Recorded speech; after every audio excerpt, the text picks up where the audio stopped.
मैं अपने परिवार की बड़ी बेटी थी। मुझसे छोटी मेरी बहन सोनम है।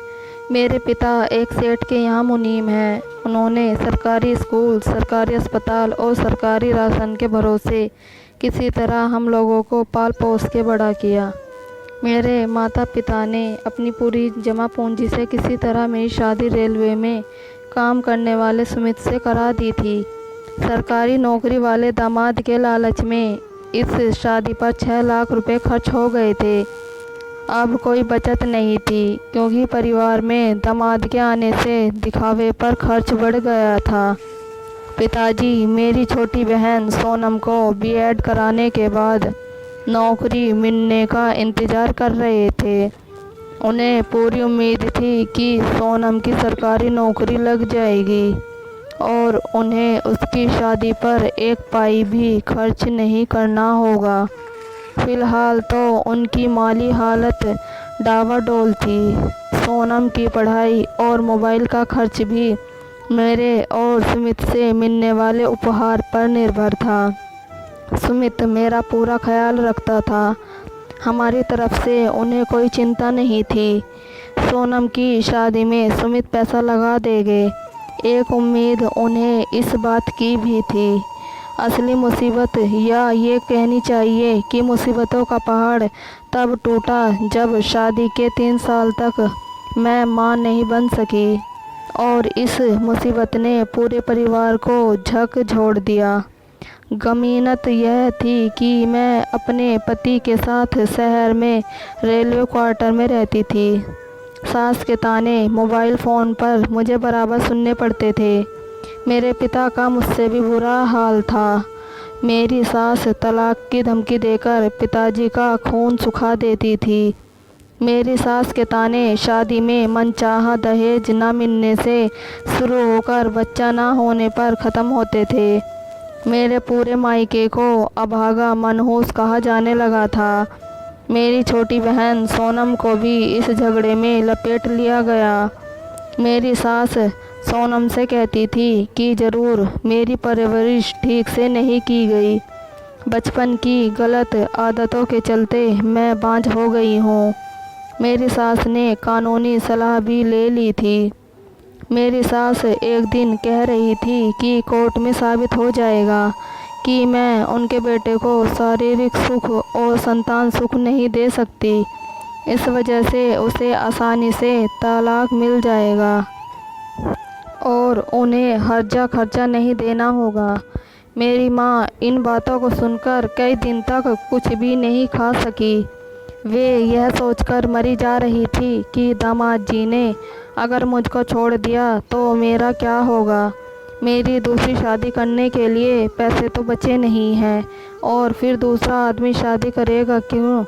मैं और मेरे पति सुमित को डॉक्टर ने बताया कि सुमित के वीर्य में शुक्राणु की कमी है।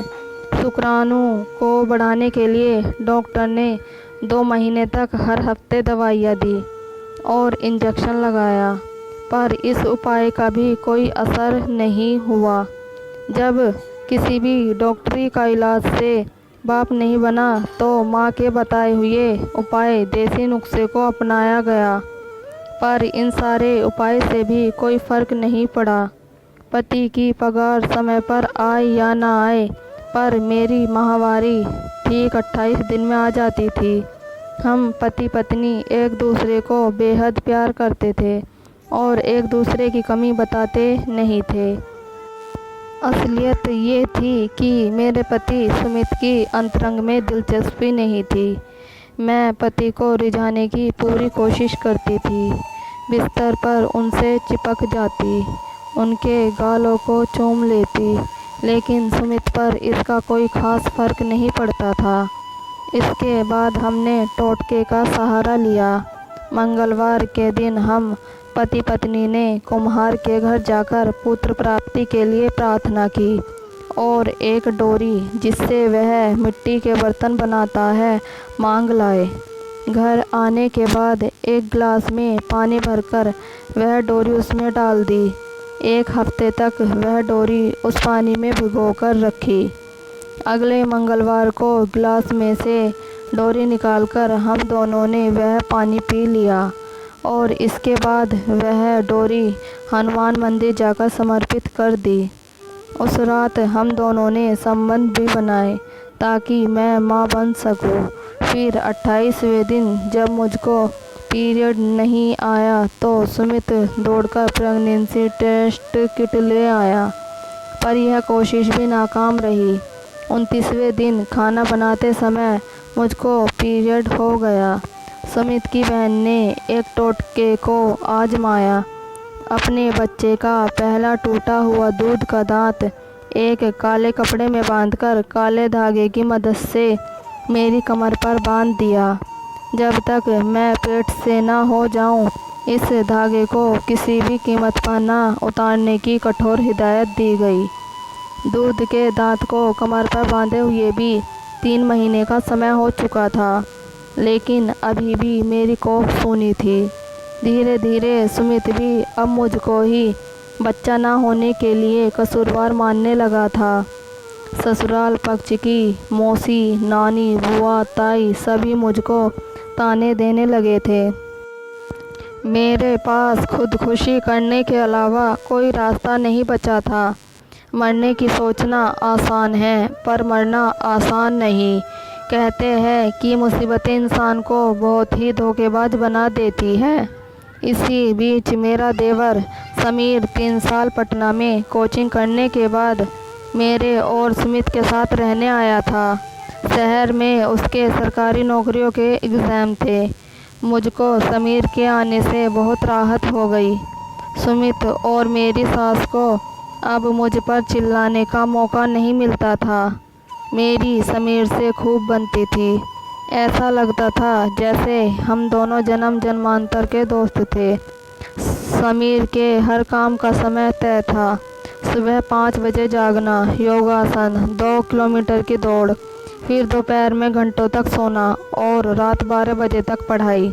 मैं असिस्टेंट की तरह खड़ी रहती और देवर की हर फरमाइश को मुंह से निकलने से पहले पूरा कर देती थी। सुमित के घर आने के बाद उनकी मोटरसाइकिल से हम दोनों खरीदारी के बहाने निकल जाते थे। मुझको शादी के 3 साल बाद पता चल रहा था कि मैं किस गली और किस मोहल्ले में रह रही थी। शहर में कौन कौन सी घूमने की जगह थी। प्रेम को पनपने के लिए इतनी जगह बहुत है। एक दिन दोपहर को समीर के उठने का समय हो गया था। मैं उसके लिए चाय बना लाई, लेकिन उठाया नहीं, बल्कि उसके हाथ पैरों को सहलाने लगी। उसके बालों में उंगलियां फिराने लगी। समीर ने एक झटके में मुझको खींचकर सीने से सटा लिया और मुझको अपनी बाहों में भर लिया। फिर हम एक दूसरे में खो गए। अगले दिन मैं और समीर नज़र नहीं मिला पा रहे थे, पर हमारे बर्ताव से साफ समझ आ रहा था कि हम दोनों बहुत खुश थे। एक दिन मैं रसोई घर में खाना बना रही थी, तभी समीर ने रसोई घर में आकर मेरी कमर में पीछे से हाथ डाला और कूल्हों को सहलाया, तो मैंने गुस्से में उसकी पीठ पर हल्के से चिमटे से मार दिया। उसे लिमिट में रहने की हिदायत दी और जब समीर बुरा मान गया तो तुरंत ही मैंने कान पकड़कर माफ़ी मांग ली। मेरा खुराफाती दिमाग पूरी कुशलता से काम कर रहा था।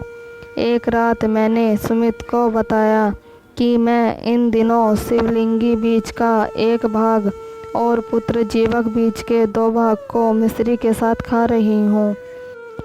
ननंद का दिया टोटका बंधा ही है, तो आज अच्छी उम्मीद है। फिर रात में देर तक मैंने सुमित के साथ भी संबंध बनाया। यह कई दिनों तक चलता रहा। दोपहर में समीर और रात में सुमित के साथ प्यार। इस बार मेरी कोशिश रंग लाई। शाम को मैंने सुमित की पसंदीदा कॉफ़ी और पकोड़े बनाए और उसे ये खुशखबरी सुनाते हुए उसकी गोद में बैठ गई, तो सुमित ने मुझे ढेर सारा प्यार किया। मेरे घर वालों को जब यह बात पता चली तो उनकी खुशी का ठिकाना ना रहा। मेरी माँ ने पूरे मोहल्ले में लड्डू बांटे। मेरी बहन सोनम भी बहुत खुश थी। उसने मुझे फ़ोन पर बधाई दी। अब मेरी सास भी मुझे प्यार करने लगी थी। वह मेरा बहुत ख्याल रखने लगी। समीर अपने एग्ज़ाम देकर वापस पटना चला गया था। मैंने प्रेगनेंसी के आखिरी दिनों में समीर को वापस बुला लिया। अब दिन भर बेरोक टोक समीर मेरे साथ रह सकता था और एग्ज़ाम की तैयारी भी कर सकता था। ठीक मेरी डिलीवरी के दिन समीर का रिज़ल्ट आ गया। समीर को सरकारी नौकरी मिल गई। मेरे बच्चे की आंखें मुझसे मिलती थी। कान, नाक, ठुड्डी ससुराल के किसी न किसी सदस्य से मिलते थे। मेरे सास और मेरे पति सुमित की खुशी का ठिकाना ना रहा। समीर के लिए एक से बढ़कर एक अमीर घरों के रिश्ते आ रहे थे। बहुत सारा दहेज भी मिल रहा था, लेकिन समीर ने लड़की देखने से साफ मना कर दिया। मेरा और समीर का प्यार ऐसे ही छुप छुप कर चलता रहा। फिर मैंने समीर को अपनी बहन सोनम से शादी के लिए मना लिया। सोनम को भी इसी शहर में नौकरी मिल गई है। हम दोनों परिवार एक साथ बहुत प्यार से रहते हैं। मैं दोबारा माँ बनने वाली थी। मैं दिल से समीर की आभारी थी, जिसने मेरी ज़िंदगी उजड़ने से बचा ली थी। अगर आपको हमारी ये स्टोरी अच्छी लगी हो तो प्लीज़ लाइक, कमेंट और सब्सक्राइब ज़रूर कीजिएगा। Thank you.